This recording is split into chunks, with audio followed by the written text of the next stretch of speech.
tive uma visão naquele momento, né? Ele vinha entrando, ele estava com uma roupa escura, e ele vinha. Na medida que ele vinha, pastor Leandro, a roupa dele ia se desbotando, mudando de cor, né? Quando de repente eu vi ele aqui do meu lado, aqui, gritando aqui do meu lado, eu olhei aqui para ele, gritando. Eu disse, pronto, eu vou falar. Eu vou contar, porque isso aqui é algo de Deus. Aí eu contei, você duvidou na hora, não foi? Bem, meus irmãos, muito feliz. Me lembro que uma vez eu lavei minhas mãos aqui, disse que eu não ia entrar mais aqui. Lavei minhas mãos aqui diante de muita gente, e eu fui embora, e disse que não ia entrar mais aqui. E eu estou aqui. Que coisa. Bem, amados irmãos, nós já ouvimos muitas coisas maravilhosas aqui nessa noite, já poderia ir para casa, né? Mas eu quero ler com vocês o Apocalipse 3, verso 10, tá bom? Vocês cantaram louvor aqui, que foi... Cantaram louvor e também na divulgação aqui do acontecimento, quando o soldadinho estava lendo, também tocou em algo que... Não, é aqui, porque é aqui mesmo. É Apocalipse 13, versículo 10. Quem encontrou, diga amém. Amém. Bem, a tradução da minha Bíblia diz assim, olha: por que guardaste a palavra da minha paciência? Também eu te guardarei da hora da tentação que há de vir sobre todo mundo, para provar os que habitam sobre a terra. Eu quero ler com vocês o 11 também. Vem sem demora, guarda o que tens, para que ninguém tome ou roube a tua coroa. Igreja, pode sentar. Eu quero conversar com vocês dentro desse versículo da Bíblia, tá bom? Olha, nós temos 7 igrejas da Ásia. Deus só fez promessa de arrebatamento para uma delas. Aleluia. Quantas igrejas nós temos na Ásia? Quantas? 7 igrejas. Nós temos a igreja de Éfeso, aí você vai ter a de Sardes, né? Tem a, quem mais? Tem a de Tiatira, tem a de Pérgamos, tem a Laodiceia, de forma que são, e a Filadélfia que eu acabei de ler para vocês, são 7. Promessa de arrebatamento só para Filadélfia. A sua pergunta é, pastor, por quê? E as outras, pastor? Vão ficar fora do arrebatamento? Então eu quero conversar com vocês sobre essa questão, tá bom? Bem, nós temos a igreja, por exemplo, a de Esmirna. A igreja de Esmirna está no capítulo 2 do Apocalipse, parece que versículo 9 e 10. A de Esmirna era os cristãos chorão. A de Laodiceia, no capítulo 3 do Apocalipse, 17 ao 20, eram cristãos abastardos. Eles achavam que tinham, que eram ricos. E nós temos o que mais? Nós temos o Apocalipse 3, verso 1, a de Sardes, que o pastor estava morto e tinha 99% dos cristãos na fileira para morrer, porque as obras não eram feitas de acordo com a Escritura, não eram perfeitas. De forma que nós só temos promessa para uma igreja, a Filadélfia. E sobre a Filadélfia eu quero conversar com vocês aqui nessa noite. Hoje nós temos, por exemplo, no Brasil, deixa-me ver aqui, no ano de 2005, nós já tínhamos no Brasil mais de 2 milhões de religiões. Nós estamos em 2023. Então, de lá para cá, cresceu. Então, nós temos um número assustador de religião. E todo dia aparece mais uma. Já perderam, hoje não tem mais nome para se colocar. Então, tem igreja, o cuspe de Jesus perde em volta logo. Então, já começaram a entrar numa linha de pensamento completamente, assim, interessante, né? Porque já não encontram mais base, porque o outro já chegaram e pegaram.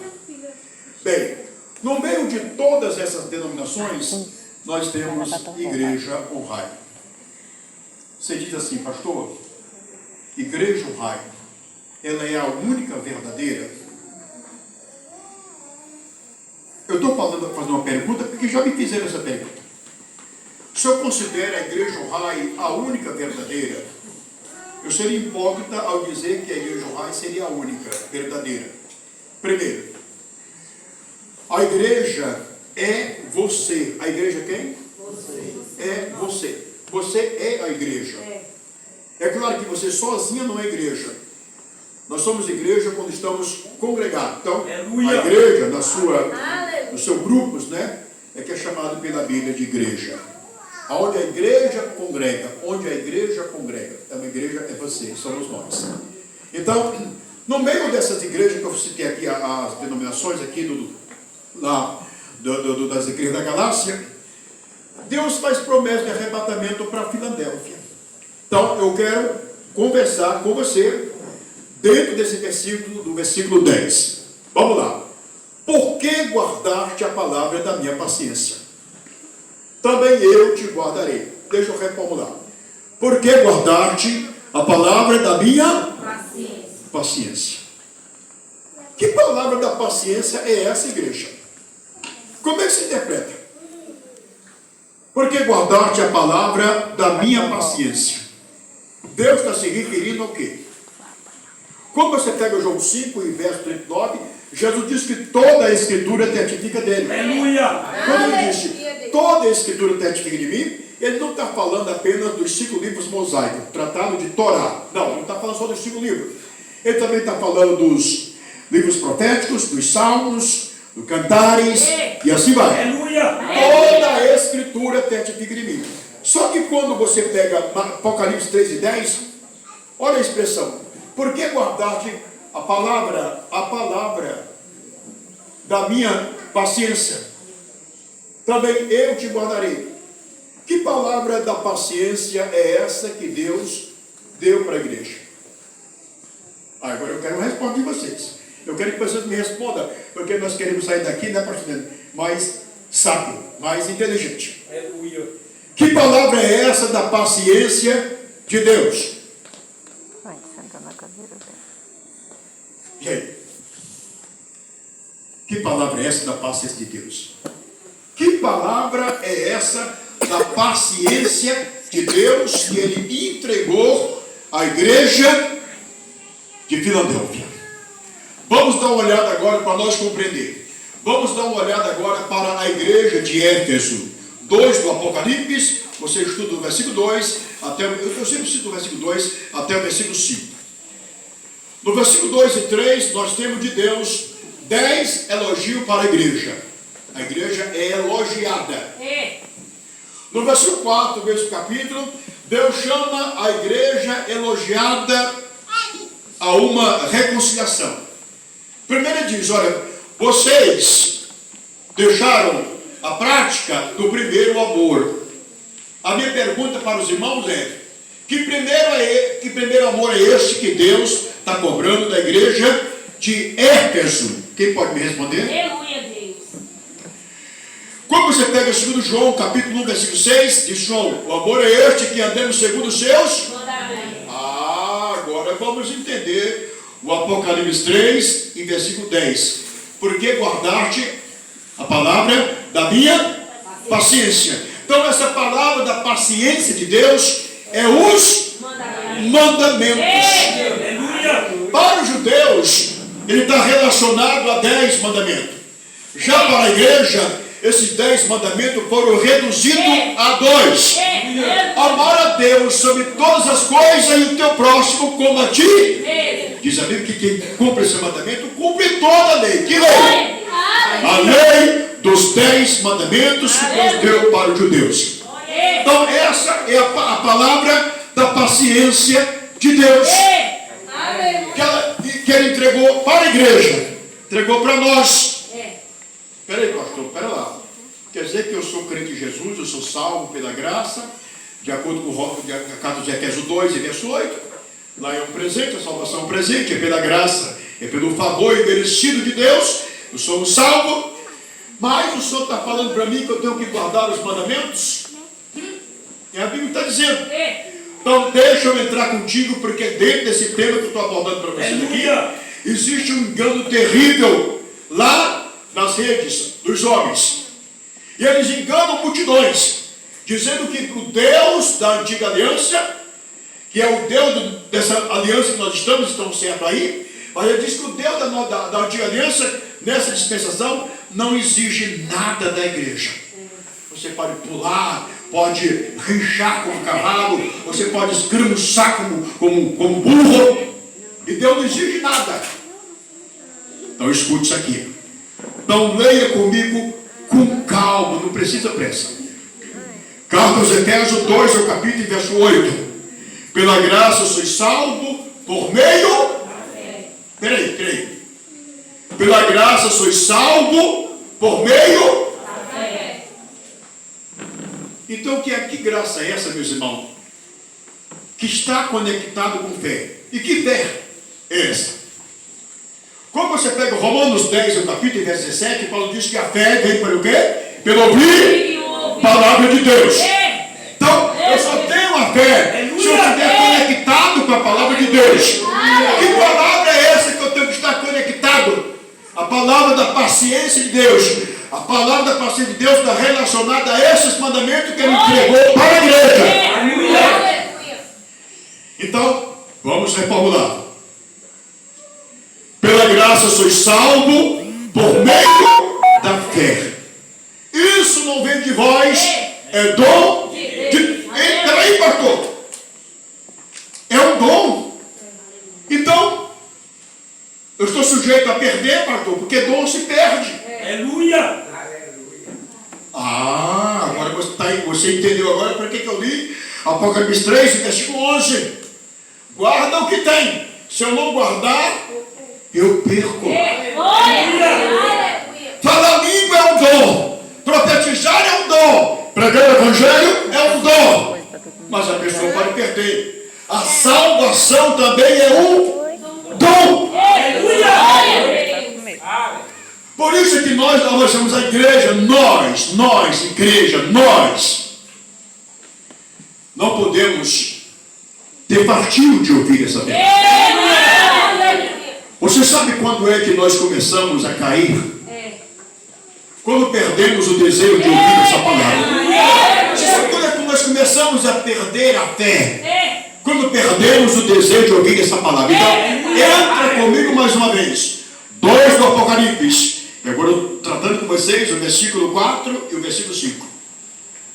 Tenho contra ti que deixar o teu primeiro amor. Lembra de onde caíste? Arrepende. Deus está falando com uma igreja consciente. Uma igreja que sabia o que era o certo e o que era o errado. Lembra de onde caíste e arrepende e pratica as primeiras obras. Que obras são essas? Então vamos voltar de novo para Efésios 2 e versículo 10. Obras que Deus preparou para que nós andássemos nela. Não é propriamente a nossa obra, mas a obra de Deus. E o que é a obra de Deus? Alguém queria fazer a obra de Deus, aí chegou para Jesus e disse: Senhor, o que eu faço para mim executar as obras de Deus? Jesus falou assim: olha, a obra de Deus é esta, que creiai e acredite naquele que ele viu. Então vamos lá, meus irmãos. Então, a igreja do arrebatamento é uma igreja conectada com o evangelho. É aqui que eu vou te mostrar um dos segredos do evangelho. Alguém diz assim: pastor, o que eu faço para me permanecer? Porque você chegar com 40 anos pregando o evangelho, irmão. Aleluia! Você chegar com 30 anos pregando o evangelho, irmão. O que eu faço, pastor? A única resposta para aqueles que fazem a pergunta é permanecer no evangelho. Quem permanece no evangelho não envelhece. Quem permanece no evangelho não cai na fé. Quem permanece no evangelho é aquecido, superaquecido todo dia. Quem persevera no evangelho. Então, o evangelho não há velhice. Vou dizer uma coisa, os irmãos da minha idade aqui, eu tenho 58 anos. Nenhum velho vai entrar no céu. Meu Deus, por que eu morri com 12? Nenhum velho vai entrar no céu. Céu não é lugar de velho. Nenhuma pessoa engilhada vai entrar no céu. Pastor, onde é que eu estou? Eu entrei na igreja um raio, agora estou com vontade de sair, pastor. Nenhum engilhado, nenhuma pessoa enrugada vai entrar no céu, porque o céu não é lugar de velho. E como vocês sabem que a gente fala, a gente mostra, eu vou te mostrar agora, tá bom? Só para acalmar seu coração. Carta aos Efésios 5 é o capítulo, verso 27. O sangue de Cristo derramado na cruz do Calvário pode arrancar de nós rugas e ruga. Ele vai apresentar à igreja a ele mesmo. Uma igreja sem ruga, sem mácula. Uma igreja sem velhice. Uma igreja que não é uma igreja velha. É um povo novo. É uma nova criatura. São novas pessoas. Amém, igreja? Nós vamos voltar para o Apocalipse de novo. 3:10. Por que guardar-te? Então nós temos nas nossas mãos a Bíblia Sagrada. E como já foi abordado aqui no altar, nós sentimos uma dificuldade muito grande para ler o Evangelho. Passamos 2 horas em frente ao celular, conversando com o mundo todo através do celular. Vimos tudo que está no celular. E você não dá sono, não sente canseira. Só pode ser o cão, só pode ser o Satanás. Na hora que você se aproxima do Evangelho, dá um batimento de dor. Você vira o leão da montanha. Dá um sono que você joga a Bíblia para lá, joga para lá. Que negócio é esse? Aleluia! Eu conheci pessoas, irmão, que se colocavam diante da televisão pela manhã, não bebia café, não comia nada e ficava lá até da hora do almoço sem fome. E que negócio é esse, irmão, que a gente vai fazer um jejum a Deus? Quando é 8 horas você bebe café, quando você bebe café você vai se lembrar que estava jejuando. Isso pode ser um cão, irmão. Pastor, e que cão é esse que está tão perto da gente? Os irmãos sabem, desde quando eu comecei a pregar para vocês, que nós não pregamos o diabo longe, nós pregamos o diabo perto. Provamos isso. Vamos lá. 2 Pedro 5, capítulo e verso 8. Sede sóbrio e vigiai, porque o diabo, vosso adversário, anda ao vosso derredor. Então, de redor se percebe que não é tão distante. Mas agora eu vou mostrar o diabo ainda mais perto. Eu vou mostrar o diabo dentro. Você pega Tiago 4, Tiago 4, versículo 7. Sujeitai-vos, pois, a Deus, resistir o diabo, ele fugirá de quem? Entende por que você não consegue ler Bíblia? Ler o Evangelho? Me perguntaram assim, pastor, o senhor tem a Bíblia toda decorada na cabeça, quem dera. Mas às vezes são 150. Mas o senhor perguntou, hoje o senhor entregou 150 capítulos e versículos da Bíblia, você olhar para a Bíblia. Deixa eu mostrar uma coisa para vocês. Debaixo do sol, há tempo para tudo. Chega um momento da nossa vida que Deus diz assim, olha, chegou a hora de você subir o monte. Então, olha, você não perca a oportunidade. Corra para o monte, ora e vai orar, porque vai chegar um momento que não vai ter mais esse tempo. Chega um momento que Deus desperta pela madrugada e você deve orar. Porque vai chegar um momento que não vai ter mais essa oportunidade para orar na madrugada. A mesma coisa com relação à Bíblia. Quantas vezes, irmãos, eu me tranquei num quarto para ler a minha Bíblia. Muitas vezes de joelho no chão, lendo a Bíblia de joelho, de joelho. Tem crente que quando vai ler a Bíblia, tira logo o casaco, tira logo a cueca, tira logo tudo. Vai ler a Bíblia nu, irmão. Você tem que ter reverência, temor, respeito. Vista a roupa, se cubra. Entra lá no quarto e vá ler a Bíblia. Eu vou mostrar para você o que é essa letrinha que você lê. Você quer saber o que é essa letrinha que você lê? Vamos ver o que é essa letrinha que você lê. Vamos lá. João capítulo 1, verso 1 e 14. No princípio era o verbo. Você sabe que verbo é palavra e ação. No princípio era o verbo. O verbo estava com Deus e o verbo era Deus. Então essas palavras é Deus. Então você entra no quarto e você vai estudar sobre Deus. Aleluia. Aí quando você entra, pastor, não está dando para ler a Bíblia, pastor, me dá sono e abrimento de boca.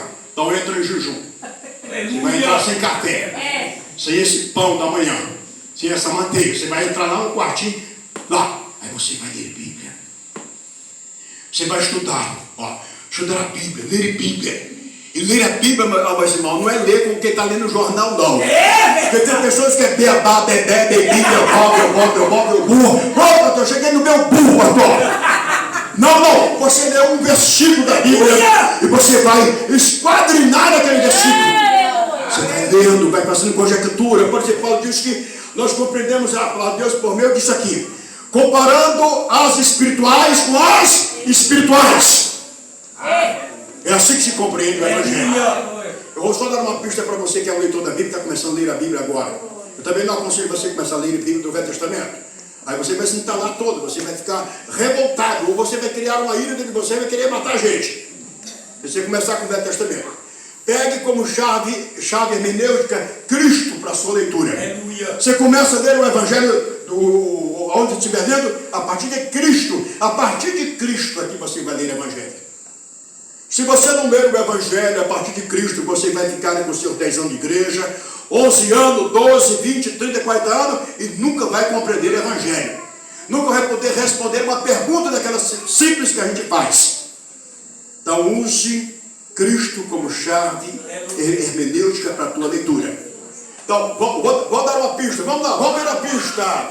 Vamos lá. Quem é o Espírito Santo? É a pergunta. Quem é o Espírito Santo? Você pega Mateus 12, 24. Para os fariseus, é Beelzebul.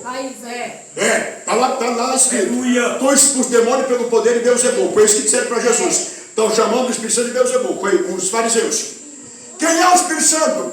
Para os TJs, testemunho de Jeová, o Espírito Santo é uma força ativa. Quem é o Espírito Santo? Para o sistema romano, com o sistema religioso agrupado, é uma terceira pessoa. Mas eu estou perguntando para a igreja um raio. Quem é o Espírito Santo? Aleluia. Para você. Você que honra isso. Quem é o Espírito Santo?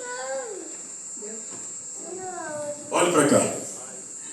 Romanos capítulo 8, versículo 10. Espírito Santo é Cristo em nós. Então não deixa passar isso na sua mente. O Espírito Santo é quem? É Cristo em nós. Então vamos usar essa base aqui para nós conhecer Cristo. Saber quem Ele é. Pastor, Cristo é o Espírito Santo em nós? É. Romanos capítulo 8, versículo 10. Se Cristo está em vós, quem habita em você é o Espírito Santo. Paulo está dizendo que o Espírito Santo é Cristo em nós.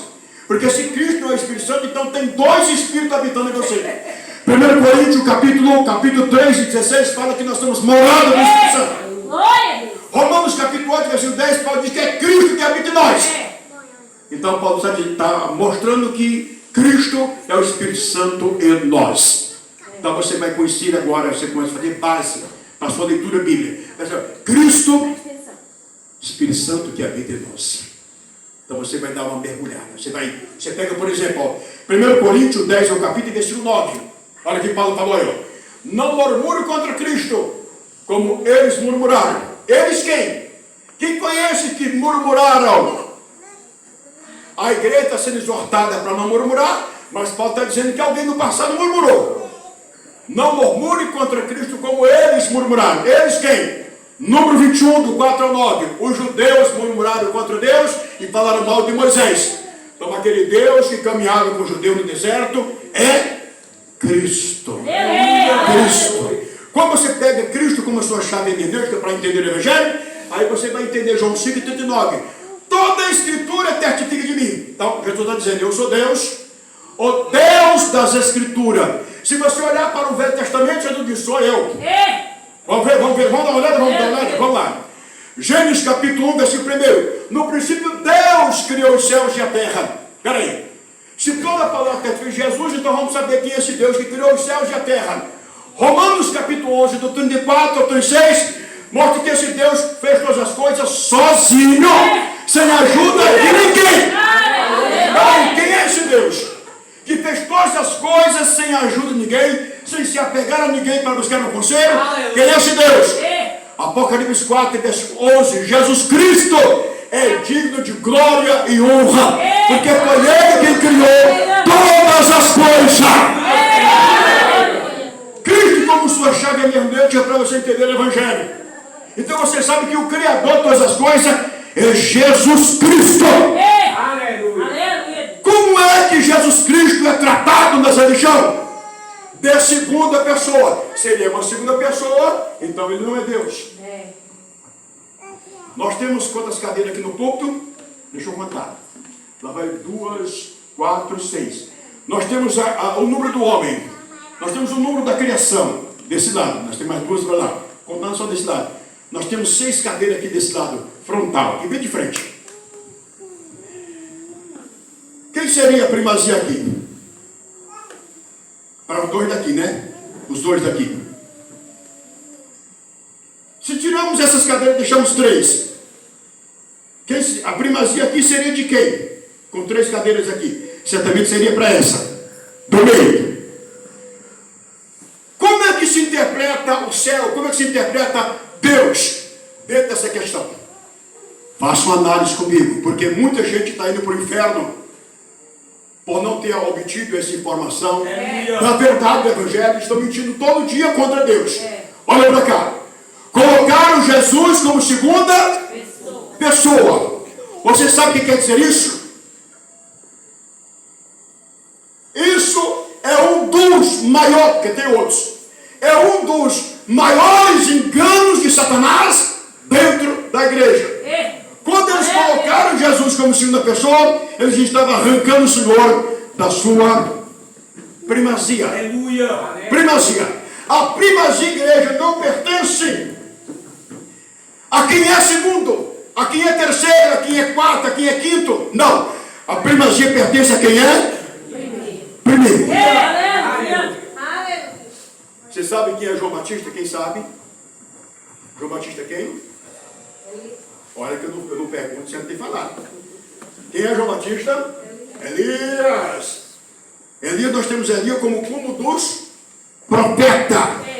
Jesus disse, olha, aquele homem que vocês foram lá no deserto olhar, aquela cana levada pelo vento, aquele ali é Elias. Aleluia. A Escritura diz que todos os profetas profetizaram até ele. Sabe o que está dizendo na Bíblia? Que ele é uma espécie de base, ele é a base, uma base sustentadora. Todos os profetas profetizaram até João, e de João para cá, o homem prega força para entrar no reino de Deus. Amém? Aleluia. Então, veja agora essa base sustentadora, essa base verdadeira. João capítulo 1, versículo 30, olha João aí, ó. É de Jesus a primazia, porque ele é? Diga, porque ele é? Primeiro. A primazia de quem é? Primeiro. A primazia de quem é? Primeiro. Colossenses 18, Paulo diz que ele, Jesus, em tudo tem a preeminência. Ele é primeiro em tudo. Ele nunca foi segunda pessoa. Ele é primeiro em tudo. Aqui nós temos a base dos profetas, que é o João, e do outro lado nós temos quem? O professor do gentil, Paulo. Paulo é a porta do gentil. Paulo é ministro para o gentil. Paulo é isso na Bíblia. Então Paulo diz que a dele é primazia porque ele é primeiro. Agora vamos ver agora o autor da verdade. Vamos ver aqui o autor dele, da verdade. Apocalipse capítulo 17, Jesus disse, não temas, eu sou o primeiro e o último. Quem foi esse desgraçado que colocou ele como segunda pessoa? Quem foi? Quem foi esse condenado que colocou ele como segunda pessoa? Você pega o Romanos capítulo 1, do 21 ao 25.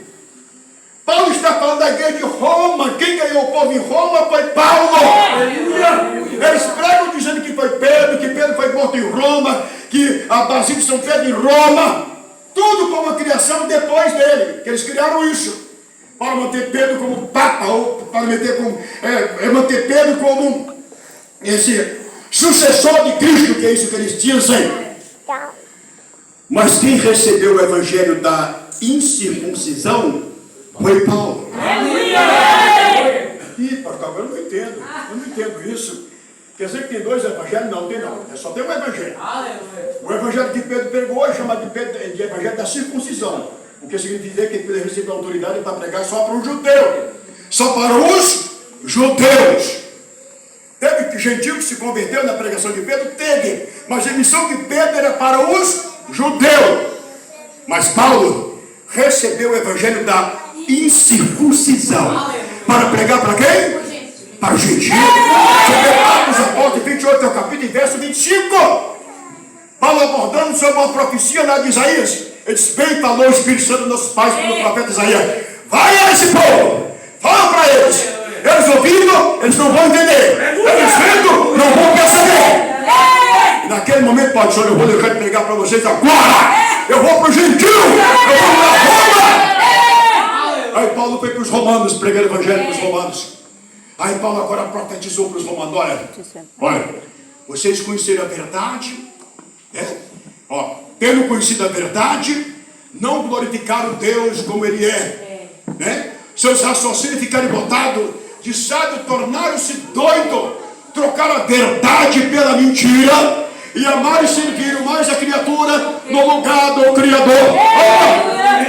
A cadeira da primazia pertence a quem? A Jesus. Quem foi que eles colocaram na cadeira da primazia? A criatura. Quem é a criatura? É o diabo. Então as religiões estão enganadas pelo diabo. Quando eu falo isso aqui, minha visão de pastor, com isso o senhor está dizendo que a única que prega a verdade no mundo é a igreja do raio. Não, senhores, não estou dizendo nada disso. Olhe para cá. Trocar a verdade pela mentira. A verdade diz, é dele a primazia porque ele é primeiro. A verdade diz, olha, ele em tudo tinha a preeminência, primeiro em tudo. A própria verdade abre a boca e diz, olha, eu sou o primeiro e o último. A própria verdade falando. Colocaram ele como segundo e a criatura colocou no lugar dele. Quem é a criatura? A criatura é o diabo, igreja. Então o diabo está na religião. Por que as pessoas não compreendem o evangelho? Não entendem o evangelho? É para nós fazer uma oração e crente não pode cair endemoniado. Por que cristão muitas vezes cai endemoniado? Olhe para cá.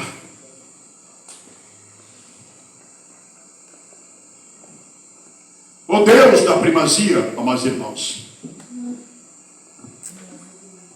ele foi excluído da igreja de Éfeso, ele foi excluído da igreja de Pérgamo, ele foi excluído da igreja de Tiatira. Tiatira, você pega 2 do Apocalipse, verso 20. Tem um contra ti que tolera Jezabel. Deus foi excluído da igreja de Tiatira. E Deus foi excluído da igreja de Sarra, de Pérgamo. Deus foi excluído da igreja de Laodiceia. Foi excluído.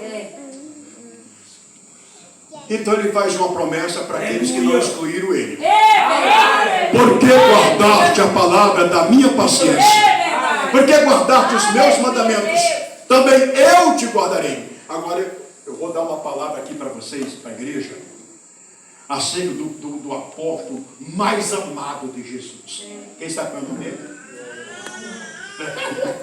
É o Joãozinho. Se eu tivesse aqui, eu chamaria de Joãozinho. Vem cá, ô Joãozinho. Fala assim, ô Joãozinho. Vamos ver aqui a conversa do Joãozinho. Isso que eu vou falar para vocês, nós estamos no século XXI, é isso? Século XXI é 23. 21, né? Isso aqui é meio difícil, o que eu vou falar aqui para vocês. É meio difícil. Porque vocês vão dizer assim, pastor, então, está muito difícil para mim. Mas deixa eu te mostrar aqui os erros desse discípulo amado por Jesus. Antes de conversar sobre esse homem, eu vou contar só um pouquinho o que a história fala dele. A história diz que pegaram esse homem amado por Jesus, colocaram no caldeirão de óleo fervendo. Ele saiu leso. Não arrancou uma pele, ele não deixou um cabelo lá dentro. Quando eles perceberam que não dava para matar, colocaram ele aonde? Na ilha. Você sabe o que é a ilha de Pátimo? A ilha de Pátimo, meus irmãos, era um local todo ilhado, cercado de ilha, e quem era jogado naquele monte de terra seca lá, não tinha como sair. E quem vocês acham que eram os companheiros de João Evangelista? Eram os piores marginais. Eram os piores perversos. Eram aquelas pessoas que não podiam estar no convívio da sociedade. Eles colocavam para a ilha de Pátimo. Colocaram João lá na ilha de Pátimo. Ele não foi picado por nenhum escorpião lá dentro. Nenhuma cobra venenosa picou ele. Ele retornou de lá, ainda pregou para as congregações, leso, sem ferimento, sem nada. Então, escute o que foi que esse homem falou. Você pega a segunda carta de João. Segundo João, olha, memoriza, para você nunca esquecer. Segundo João, capítulo 1, porque só tem um capítulo, e o versículo 9 e o versículo 10. No versículo 9, esse João evangelista manda a igreja permanecer no Pai e no Filho. Eu já mostrei para você que o Filho, no contexto bíblico, são os mandamentos. Permanecer em Deus e na sua palavra. Aleluia! Mas quando você desce para o versículo 10, olha o que foi que ele falou aí, ó. Se alguém vem ter convosco e não traz essa doutrina, esses ensinamentos, não recebais em casa, nem tampouco o sal dele. A minha pergunta para você é essa: que doutrina é essa que João está falando? Eita, agora deixei vocês curiosos. Que doutrina é essa que João está falando? Se alguém vem ter com vocês e não traz essa doutrina, que doutrina é essa, igreja? O João está falando dos mandamentos? Não, os mandamentos. O João é judeu. O João está pregando para o judeu. Todo judeu conhece os mandamentos, sabem de cor. Com 12 anos, eles já estão obrigatoriamente, eles têm que saber citar sem olhar para o Torá. Então, que doutrina é essa que João está falando, igreja? Vamos lá. 1 João 2 é o capítulo e verso 18. Olha, João. Muitos se fizeram anticristo. Olha lá. João está dizendo que muitos se fizeram anticristo. É isso mesmo que está na sua Bíblia? Muitos se fizeram anticristo. João está falando para a igreja há 2000 anos atrás. Muitos se fizeram anticristo. Vamos, o mesmo capítulo, vamos agora para o verso 22. Olha, João. Quem é o mentiroso? Aquele que nega que Jesus é o Cristo. Esse é o anticristo. Esse que nega pai e filho. Espera aí. Aqui você já começa a compreender. Quem é o mentiroso? Aquele que nega que Jesus é o Cristo. Quem é o Cristo que eu mostrei para vocês aqui? Quem é a luz do Evangelho? Quem é o Cristo? O Espírito Santo que habita em nós. Negar que Jesus é o Cristo é alguém declarar que ele não é o Espírito Santo. Como é que Jesus é tratado nas religiões? Segunda pessoa. Como é que o Espírito Santo é tratado nas religiões? Terceira pessoa. Eles não declaram que Jesus é o Espírito Santo. Agora que você já sabe, então vamos ver a doutrina de novo. Se alguém vem ter convosco e não traz a doutrina, vou tirar a doutrina e colocar ensinamento, e não traz esses ensinamentos de que Cristo, que Jesus é o Cristo, que Jesus é o Espírito Santo, ou tal, não recebais em casa. Pastor, e na época de Paulo já tinha gente assim, pastor? Vamos dar uma olhada. Terceira epístola de João, capítulo 1, versículo 9 e versículo 10. Parece coincidência.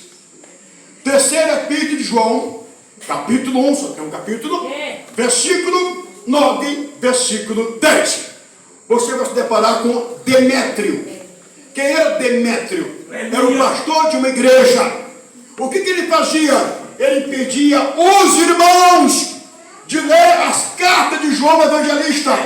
Eles impediam. E quando algum irmão queria ler as cartas de João Evangelista, o Demétrio expulsava esses cristãos para fora. Aleluia, Deus. Pode ver o texto. Então, esse João Evangelista, que teve uma comunhão perfeita com Deus, com Cristo, ele está revelando algo para os judeus. Olha, esse Jesus que vocês mataram na cruz, ele é Cristo. Cristo é Deus. Cristo é o Espírito Santo. Vocês mataram Deus. Aí você diz assim, pastor, o senhor disse que os judeus mataram Deus, os romanos mataram Deus. Deus não se mata, pastor. Não é assim que vem na cabeça da gente? Olha o que a Bíblia diz. Que Deus provou a morte por todos nós. Se ele provou, então ele morreu. Pastor, mas Deus não morre. Não é assim que a credarada diz? Pastor, mas Deus não morre. Morreu sim. Deus morreu. Deus passou 3 dias morto. Mas é aqui que você precisa estudar comigo agora, para você compreender. A Bíblia fala sobre 3 tipos de morte. Quantos tipos? Espiritual, eterna e física. A primeira morte citada na Bíblia não é a segunda. A primeira morte citada na Bíblia é a morte espiritual. Depois é que os ensinamentos vêm trazendo argumento para nós aprender. Aí o Apocalipse fala sobre segunda morte. Sobre segunda morte, só quem fala é o Apocalipse. Você não vai ver nos argumentos proféticos, você não vai ver. Você não vai ver nos salmos, você não vai ver. Sua pergunta é, pastor, o que é a primeira morte, pastor? A primeira morte trata-se da morte espiritual. Um jovem chegou e disse, mestre, meu pai morreu, permita que eu vá sepultá-lo. Jesus olhou para aquele jovem e disse, olha, deixe os mortos sepultar seus mortos. Para aquele jovem, apenas o pai dele estava morto. Para Jesus, estava a mãe dele morto, estava a avó dele, estava a bisavó dele, estava o tataravô dele, estava os irmãos dele, as irmãs, estava todo mundo morto. A pergunta é, que morte é essa? Espiritual. Sabe, igreja, a gente tem tanto medo da morte física, né? Na hora que aparece uma dor de cabeça, tem que mandar um comprimido, né? Uma vez a cabeça vai embora. Logo quando aparece a dor de cabeça, é para você entender que você tem uma cabeça.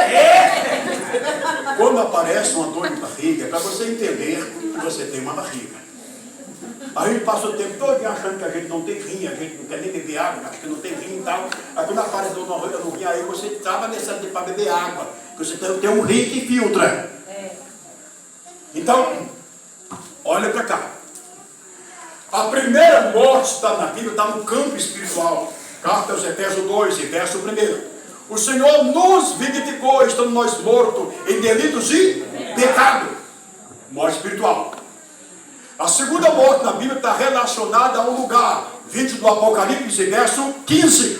Lago de fogo é a segunda morte na Bíblia. E Tiago 2, versículo 26. Tiago falou sobre a morte do corpo. Ele diz que o corpo, seu espírito está morto. Então nós temos 3 mortes na Bíblia. A morte espiritual, a morte eterna e a morte física. Qual dessas mortes Jesus passou por ela? Qual? Peguei vocês. Qual dessas mortes Jesus Cristo morreu? Qual delas? Qual delas? A morte física. Porque a morte espiritual é para quem peca. A morte eterna é para quem desce sepultura no pecado. Deixa eu reformular. A morte espiritual é para quem peca. A morte eterna é quem passa dessa vida para outra já morto no campo espiritual. Jesus morreu a morte física. Então, entra comigo. João 2 e 19. Destrua esse templo. A palavra destruir quer dizer matar. Eu vou tirar a palavra destruir e colocar a palavra matar. Mata esse corpo. Vai, mata esse corpo. Em 3 dias, eu. Não é outro Deus, não. É eu mesmo. Eu. Glória. Aleluia. Entende, igreja? Você pega a sua Bíblia em Atos dos Apóstolos, 20 ao capítulo e verso 28. 20 ao capítulo, verso 28. Nós somos a igreja que Deus comprou com o seu próprio sangue. Deus comprou com o seu próprio sangue.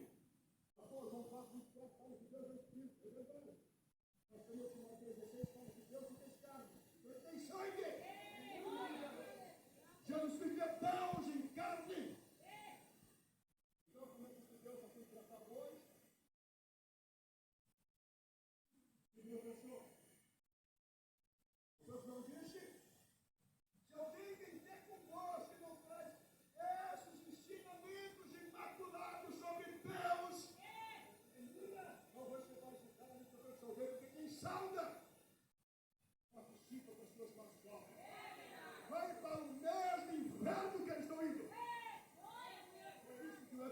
meus irmãos. É isso que a palavra de Deus fala para a gente.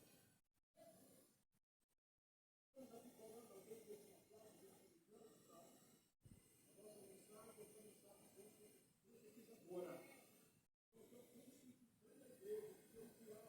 incansavelmente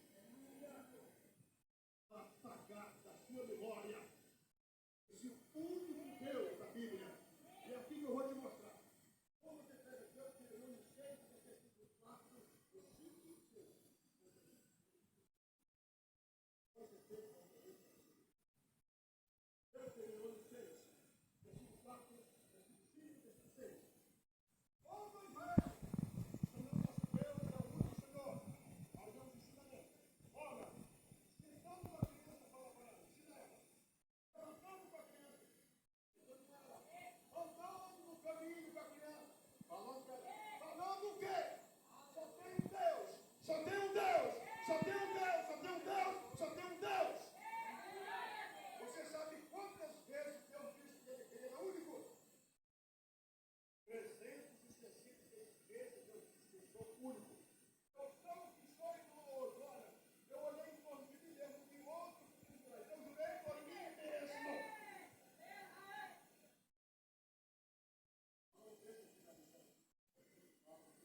deitado para cima. Agora imagine você. O homem forte, cabeça para baixo. Incendiado no pé da cruz, no pé lá do madeiro. Uma fogueira. E mataram ele. Aquela fumaça vai entrando, entra nos broncos, vai tampando tudo. Mataram ele dessa forma. Ele morreu assado. Eu levei tempo para entender, igreja. Como que esses homens morreram dessa forma? Que mensagem era essa que eles pregavam, igreja? A maioria dos pregadores atuais querem fazer amizade, querem ter amigo. Esqueça isso. Você quer o céu? Você quer morar no céu? Paulo foi claro. Se depender de você, faça essa paz. Mas muitas vezes não depende de nós. Porque alguém quer distorcer o que nós conhecemos. O que nos foi revelado. Aleluia. Se depender de vós, tem de paz com todos. Se depender de nós. Davi já tinha falado sobre isso. Eu sou homem de paz, mas quando eu falo por paz, eles são pela guerra. Olhe para cá. Não estou fazendo medo para você. Entenda isso. Só estou dizendo para você.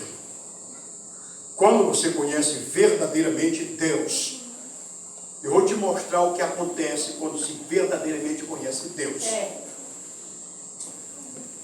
Jesus fez uma pergunta para o discípulo.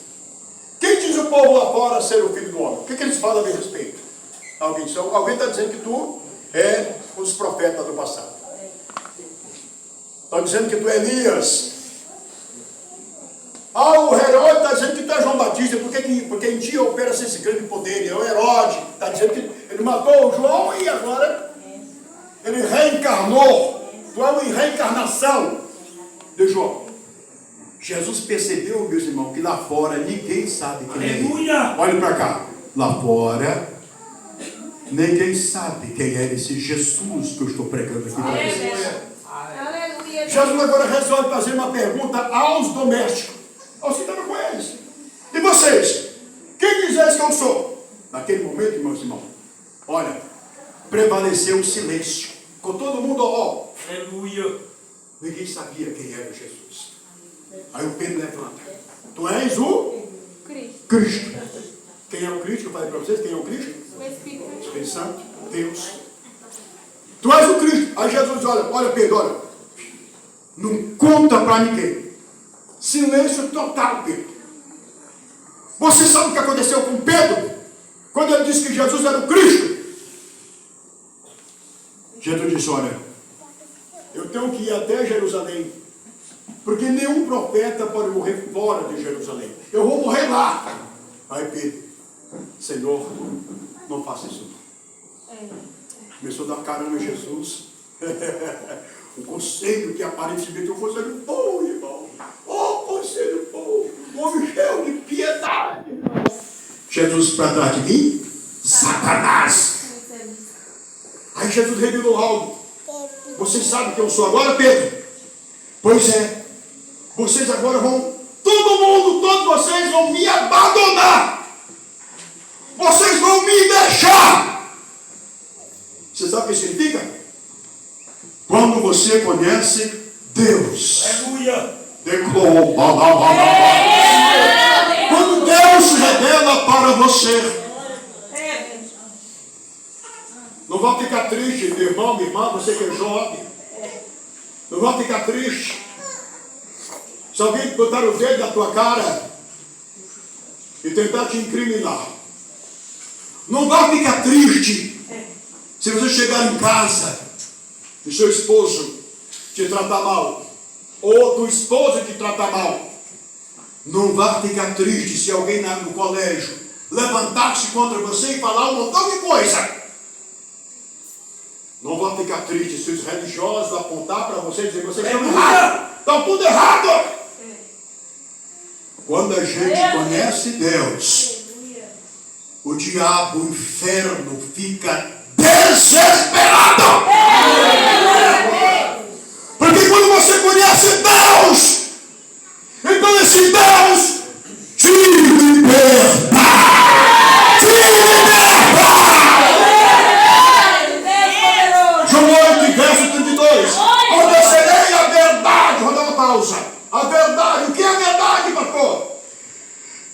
João 5, e versículo 6. O Espírito Santo que dá testemunho é a verdade. João 14:6, Jesus disse, eu sou a verdade, eu sou o Espírito Santo.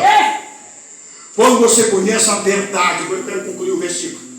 Conheceria a verdade, e a verdade vos libertará. Quando você conhece a verdade, conhece Cristo, Deus, este Deus se encarrega de te libertar. Ele te liberta dos meios filosóficos, dos homens. Ele te liberta do engano dos homens, do engano do diabo, do engano de si mesmo. Ele te liberta. Lembra agora porque o diabo fica desesperado? Então, meus irmãos estão aqui presentes, as irmãs. Falei para você que estou muito feliz, muito alegre por estar aqui vendo o rosto de vocês. Eu sempre quando eu chego aqui, eu me emociono, irmão. Depois de 50 anos, ela está chorando direto, pastor. Emocionado. Ver as crianças, olha, pastor, paradinha, escutando. Isso é tremendo, irmão. Isso é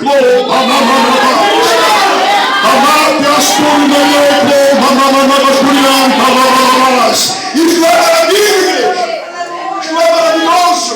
Aleluia! Você pregar o Evangelho. Você sabe o que é o Evangelho? O Evangelho é salvação. Todo cristão tem seus baixos e altos na sua trajetória. Paulo chegou para o seu filho na fé e disse, meu filho, 2 Timóteo 2, verso 1 e 2. Timóteo, fortifica-te na graça que é em Cristo Jesus. Aleluia! Timóteo estava ali mesmo, estava triste, igreja. Alguma coisa ele estava enfrentando, alguma dificuldade. E Paulo disse, olha, Timóteo, o que de mim você ouviu, prega aos outros. Depois ele reformula o assunto e diz, olha, Timóteo, prega aos outros. Porque pregando o Evangelho te salvará tanto a ti mesmo como os que te ouvem. Tanta pessoa que prega, meus irmãos, está dentro dessa promessa, como aqueles que param para ouvir o pregador. Dentro da promessa da salvação, que é a coisa mais importante. Deus pode ter te abençoado no campo físico. Você pode até ter uma bela casa, um carro do ano. Não há nada de errado nisso. Mas o principal em tudo isso é a salvação da tua alma. Tua alma é eterna. Tua alma não morre. E foi o que Cristo veio salvar. E não foi o meu espírito, não. É a sua alma. É a alma. É a alma. São duas coisas que vai ser lançado o ímpio no inferno. São só duas coisas. Temer a Deus, que tem o poder de matar o corpo e lançar com a alma no inferno. Não pode o espírito. Então são essas duas coisas. O que você tem de mais precioso é a sua alma. O que é minha alma, pastor? A sua alma é você. Sua alma é o seu sentimento. Nós temos 3 visões na palavra alma. Nós temos na Bíblia alma como sangue, Isaías 53, do 4 ao 10. Ele derramou a sua alma na morte, alma como sangue. Nós temos alma como sentimento. O sentimento, no Getsemane diz, minha alma está profundamente triste até a morte. E nós temos alma como pessoa na sua totalidade. Lá no capítulo 6, na criação do homem, do Gênesis, Deus criou o homem. Deus fez do homem alma vivente. Alma vivente. Então, alma vivente no homem na sua totalidade, alma como sangue e alma como sentimento. Então, você é uma alma vivente. Então, o que você tem de mais precioso? É a sua alma. Então, eu quero encerrar aqui nessa noite, fazendo só uma pergunta para vocês. Qual foi o primeiro livro que eu apresentei à igreja nessa noite? Quem foi que falou Apocalipse? Quem foi? Eu quero o capítulo, eu quero versículo.